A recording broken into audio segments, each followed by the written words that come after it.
My husband, 35 years old, and I, 27 years old, are married, and we have a 5-year-old girl. I am currently in my first trimester of pregnancy. About 6 months ago, my husband found out that he has a 13-year-old daughter from a previous relationship. He had no knowledge of her existence, as he was dating a toxic girl who lied about using birth control to trap him. When he expressed that he didn't want anything to do with her, she claimed she would get a baby unaliving. Currently, my husband has met his daughter, and she has also met his family, including me and our daughter. The girl does not live with her mother, but with her maternal grandparents. The other day, she brought up the idea of my husband having custody so she could live with us. Initially, I didn't say anything, but when we were alone, I expressed to my husband that I'm not okay with that. We have our own plans, and adding a 13-year-old teenager would complicate things. At first, he didn't understand my perspective, but eventually agreed. However, my mother-in-law said it isn't appropriate for his daughter to live with her grandparents when she has her father. She told me that I need to accept his daughter, but I explained that I married a man with no children, not a man with a child. We need time to get to know her and her family better before allowing her to live with us full-time. Her upbringing has been mostly by other people, and her mother wasn't good. I suggested that we revisit this conversation in a year once we have settled with our new baby and developed a better understanding of her and her family. My mother-in-law still thinks poorly of me, but my husband continues to support my perspective, which has caused tension between her and us. She has spread rumors among our family, claiming that I have forbidden my husband from having contact with his daughter. I confronted her, calling her a busybody, which only made the situation worse. Now, my husband has also had a fight with his mother and other family members. I can't help but feel that I have caused unnecessary drama, and perhaps ignoring my mother-in-law would have been the better approach. To clarify, I am not refusing to spend time with her. I am simply refusing to let her move in with us right now. I believe we should spend time together as a family and get to know each other better before rushing into that arrangement.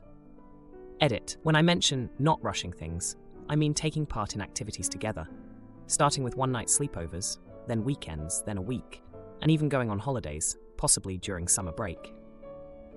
We're uncertain if we will plan a trip or something similar, but we would gradually transition to her moving in, rather than abruptly. Additionally, we have already conducted a paternity test. The girl is safe with her grandparents, as they and she have no contact with her mother. The frequency and duration of our visits with her depend on her school schedule and extracurricular activities. Generally, we can see her mostly every weekend, and occasionally on weekdays if possible, and if she wants to. Sometimes, she may have plans with her friends on certain weekends. Now, for a few comments before the update. Comment 1. Not the idiot. No need to name call, it hurts your message, which, by the way, I agree with. Your husband did nothing wrong. He had no idea he had a child. Of course, you're not going to bring any unknown factor into your home with small children, much less an older child you really don't know. I do agree that you should get to know her. Husband should begin parenting her in small doses. See how she interacts and is safe with your children. Tell mother-in-law that her drama is hurting her granddaughter. You will not dream of making an uninformed choice regarding your children's safety until things become clearer. Comment 2. We have our own plans, and suddenly adding a 13-year-old teenager is going to complicate things. Your plans do not override the care of a child who has been neglected, intentionally or unintentionally, by both parents. Your husband has a legal and ethical obligation to be a parent to this kid. But I said that I didn't marry a man with a child. I married a man with no children. You did marry a man with a child, even if you didn't know it at the time. If you cannot handle that change in your husband's situation without encouraging neglect of a child, then you shouldn't be with him. You are the jerk. Now, for the update. Hey everyone, thanks for all the comments on my last post. It's been a tense few months, and I've got a lot to share. So remember how I was hesitant about my husband's daughter moving in with us? Well, things took a turn. After that big blowout with my mother-in-law, my husband and I had a heart-to-heart. He admitted that he felt torn between his newfound daughter and our family plans. We both knew we had to find a middle ground. We decided to start with those one-night sleepovers I mentioned before. The first one was, let's just say, interesting. Our daughter was thrilled to have her big sister over, but there were some hiccups, like when she borrowed my makeup without asking, and it ended up all over the bathroom. But we survived. Then came the surprise visit from my mother-in-law. She showed up unannounced during one of the sleepovers, and boy, was that a scene.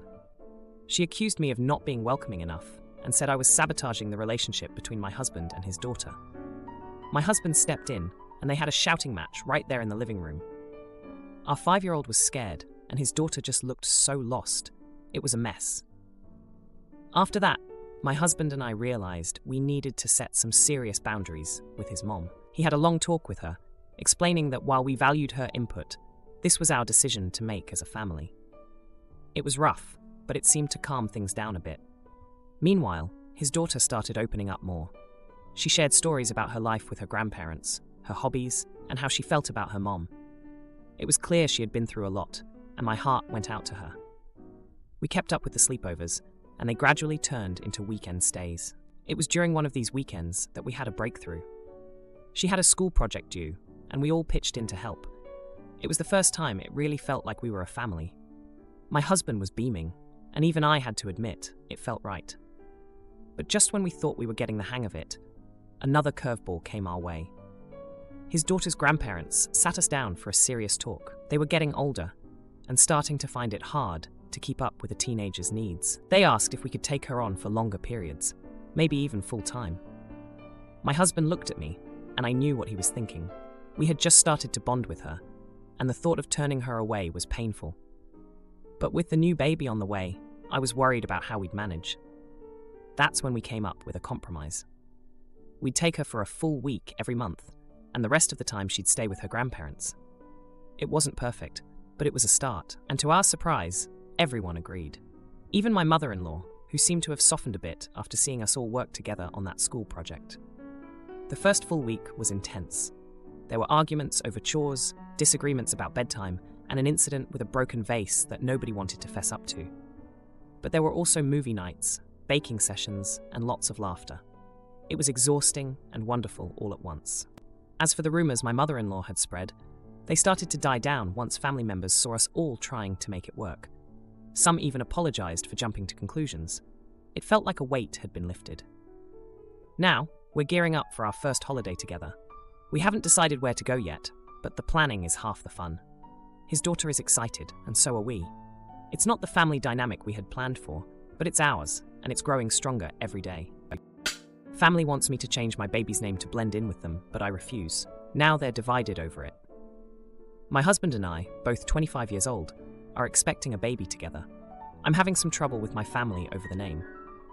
Background: I don't share the same mom as my siblings. My parents had me, and my mom chose my name. It's not your typical name. It's a nature name, which she also had, and isn't one of the common types like Lily or Rose, for example. According to Dad, my parents bickered over my name, and my mom ended up choosing my first name, while Dad chose my middle name. My parents' marriage wasn't great, and by the time my mom died when I was 5, Dad had met my stepmom, Jane.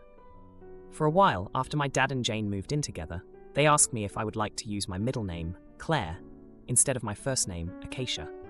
I didn't want to use my middle name, and Dad was a little upset, but they let it drop. My dad and Jane were more compatible with their naming preferences, and my siblings' names are more expected. Elizabeth, James, Hannah, Michael, etc. My name did get comments, and I would proudly tell people my mom named me.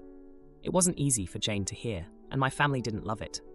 I love my family, but I was always proud of being named by my mom and never cared that I stood out. I never wanted to be more like them or blend in with them better. It was a connection to my mom that made me proud. When I was younger, I used to talk about carrying on with nature-themed and more uncommon names when I had kids. Based on that, my family questioned when we told them I'm pregnant if we plan to do just that. We do, but we did not tell them that. We told them we would be discussing names and would announce after our baby was born. My family made suggestions. Jane made suggestions that she thought were darling and would blend in so beautifully with the family. I told them we didn't need the names and asked them to please stop suggesting them. Talk of the baby shower and planning on that has brought this more to the focus for my family. They told me they feel we should take their thoughts on board, and my dad said I should consider not letting my baby's name stand out among theirs the way mine did. My siblings wanted me to consider Jane and how she would feel if I copy my mom's style and stay far away from hers when she has been raising me for years and hearing me bask in the joy of people knowing my mom named me. I reached the end of my rope and told them all that they don't get a say on my baby's name and that I don't want my child's name to blend in with theirs, that it doesn't matter the way they seem to think and the way they make it sound. It's like telling me I have to choose between them and my mom, or more accurately, Jane and my mom. They told me I was callously dismissing their feelings and what this means to them, and what message I'm sending to others. They said I started it years ago by making it clear I wanted to name my kids like Mom named me. Am I the idiot? Now, for a few comments before the update. Comment 1. I think the thing that bothers me is that instead of choosing names for the other kids that fit well with their current child, they chose very different names and then made a big deal about how you were different, even going as far as trying to get you to change your name so you'd fit in better. Now they're making sure the baby doesn't match you either. Well, you don't want the little one to feel left out and weird like you, do you? But whose fault was that, anyway? A child who is different should be celebrated or seen as a happy coincidence and not something they're, embarrassed about. Not the idiot. These people are terrible. Comment 2. Not the idiot. My family made suggestions. Jane made suggestions that she thought were darling and would fit in so nicely with the family. Well, Jane, my partner and I are starting our own family, and the name we're going to choose will fit perfectly. Thank you for your suggestion, but please respect my decision in this matter. Now, for the update. Hey everyone, it's been 2 weeks since I last posted about the drama surrounding my baby's name and my family's feelings about it. I wish I could say things have gotten better, but buckle up because it's been a rough ride. After my last post, my husband and I decided to stick to our guns and keep our chosen name a secret until the baby was born. We thought it would give my family time to cool off, and maybe even come around to the idea. Boy, were we wrong. My sister Elizabeth, who's always been the peacemaker, tried to mediate a conversation between me and Jane. Jane had been like a second mom to me after my own passed away, and I guess I never realized how much my clinging to my mom's memory had affected her. During this talk, Jane broke down and confessed that she always felt like she was competing with a ghost.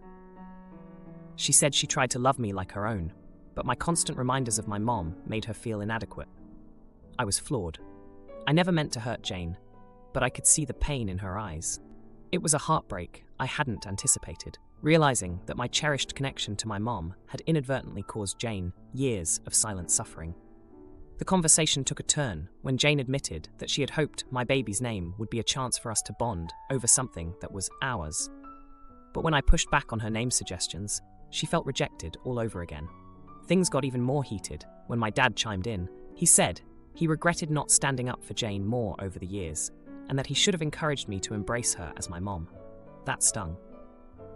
I had always thought my dad understood my need to hold on to my mom's memory. My brother Michael, who's always been the blunt one, didn't help matters when he accused me of being selfish and not considering Jane's feelings. He said I was so focused on my past that I was ruining my future with the family. Amidst all this, my husband felt caught in the middle. He's always supported my connection to my mom, but he also saw how much this was tearing the family apart. We had long nights of discussion, wondering if we were making the right choice. Then, the news dropped. During a family dinner, which was supposed to be a truce meal, my stepmom blurted out the name we had chosen for our baby. Turns out, Elizabeth had found our list of potential names and shared it with Jane, thinking it would help her feel included. The name we loved, Willow, was now the center of a full-blown family argument at the dinner table. Jane was hurt that the name was yet another nature name, and my dad said it was like I was trying to erase Jane's influence on my life. My siblings were divided. Some thought Willow was beautiful, while others agreed with Jane and my dad. The confrontation was intense. Voices were raised, tears were shed, and in the end, my husband and I left early, feeling more isolated from my family than ever. Since then, we've had minimal contact with my family. My husband and I are still reeling from the fallout. We're trying to focus on the joy of our upcoming arrival, but it's hard when there's such a cloud hanging over us. The heartbreak of seeing Jane so upset, the confrontation with my dad and siblings, and the betrayal by Elizabeth have left us feeling raw. We never imagined that choosing a name for our baby would lead to such a rift. We're still determined to name our daughter Willow, but the excitement has been dampened by the knowledge that it's caused so much pain. We're hoping that with time, my family will come to love the name as much as we do, and that they'll see it not as a rejection of Jane, but as an homage to my mom and the beautiful legacy she left behind. Sis asks me to babysit her twins last minute, and then accuses me of letting strangers around her kids. Boy, does she regret it when I tell her the real reason I had to babysit her kids. I, 26-year-old female, had this happen yesterday, and so far my family keeps saying I'm in the wrong. So, I was spending my first Saturday off in weeks, planning an outing with my friends. But at the last minute, my sister asked if I could babysit my twin 9-year-old nephews, since her mother-in-law was having a medical emergency and they had to go to the hospital. I agreed, because I know her mother-in-law has heart issues. She's already had a pacemaker put in. So I cancelled my plans, and my brother-in-law brought the kids over. Since some of my friends were already over, they helped me watch my nephews, and we did some family-friendly activities, like watch Scooby-Doo, order pizza, and play around with my child-safe face paints, along with some Mario games. It wasn't the weekend I planned, but it was fun, and my nephews and friends enjoyed themselves too. Thankfully, my friends have met the twins before, at events I've invited them to, so I didn't think it was an issue that I didn't chase them out of my home the moment the boys were dropped off. When my brother-in-law and sister came later that night to pick up the kids, they were surprised to see my friends there, and my brother-in-law asked if they just came back. I explained they didn't, and that we just made a day of taking care of the kids. They both gave me looks and took the kids home. Me and my friends pulled out the wine and some ice cream and decided to watch horror movies. Midway through, I got a text from my sister demanding to know why I let strangers around her children without letting her know. I told her she dropped the kids on me last minute, and she knows the 4 who had come over today, and that 2 of them live at least an hour away from us, so sending them back would have been rude. My brother-in-law also messaged me saying he felt uncomfortable that I allowed strange women to touch his children. They literally know my friends' husbands/wives.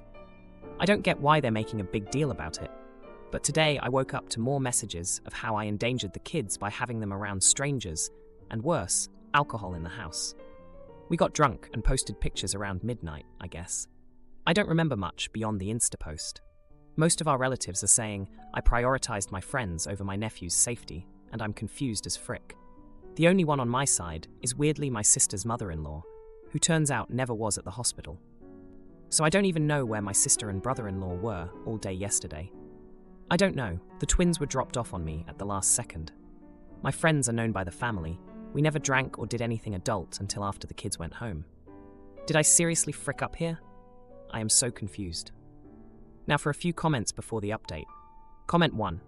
My sister's mother-in-law, who turns out was never at the hospital, so I don't even know where my sister and brother-in-law were all day yesterday. This is weird and concerning. Some of the things that they might want to do secretly are irresponsible or unsavory. Or maybe they were invited somewhere and didn't want to pay a babysitter. The mother-in-law needs to tell others that she didn't go to the hospital and that no one knows where the sister and brother-in-law went. If it was a party, maybe someone will tell on them. Pay attention to little things that they say for a while, OP, and they may say something inadvertently that gives you a clue. Not the idiot. Comment 2. The only one on my side is weirdly my sister's mother-in-law, who turns out was never at the hospital, so I don't even know where my sister and brother-in-law were all day yesterday. Your sister's mother-in-law is on your side because she knows your sister lied to you about a medical emergency. I wouldn't be surprised if your brother-in-law is running an offense to distract from their lies. Now your family is focused on what you did when babysitting, not your sister's lies in leaving her kids with you in the first place. A simple solution would be for them to not ask you to babysit your nephews again, since, in their opinion, you did such a poor job. Not the idiot. Now for the update. Hey everyone, thanks for all the comments on my last post. I really appreciated the support and advice. It's been a rough couple of weeks since then, and boy do I have an update for you. So, after the whole babysitting fiasco, things got even more heated. My sister and brother-in-law kept bombarding me with messages about how irresponsible I was. They even started a group chat with the whole family to discuss the incident, which was just them trying to make me look bad. But here's where it gets juicy. Turns out, my sister's mother-in-law, who was supposedly having a medical emergency, was actually on a cruise. Yeah, you read that right. She posted pictures on Facebook of her sipping cocktails on the deck. When I confronted my sister about it, she tried to brush it off, saying they needed a day to themselves, and thought I wouldn't agree to babysit if I knew the real reason. Talk about trust issues, right? But wait, It gets better. Remember how my brother-in-law was all weird about my friends being around? Well, one of my friends, let's call her Lisa, had been going through a rough patch with her husband. They were on the brink of divorce, and guess who she suspected her husband of having an affair with? My sister. I couldn't believe it when Lisa confided in me. It was like a soap opera. So with all this drama, I decided to lay low for a while. I didn't go to any family gatherings and kept to myself. But then, my nephew's birthday was coming up, and I didn't want to miss it. I thought things had cooled down, so I went to the party. Big mistake. The moment I walked in, my brother-in-law pulled me aside and accused me of trying to sabotage his marriage by spreading rumors about my sister and Lisa's husband. I was floored.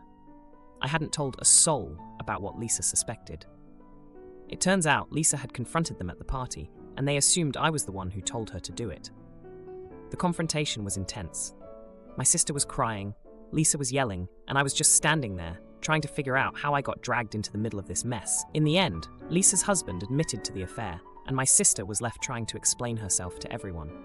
Now, here's the misunderstanding that's got everyone talking. During the chaos, my nephews were opening their presents, and one of the gifts was a set of walkie-talkies.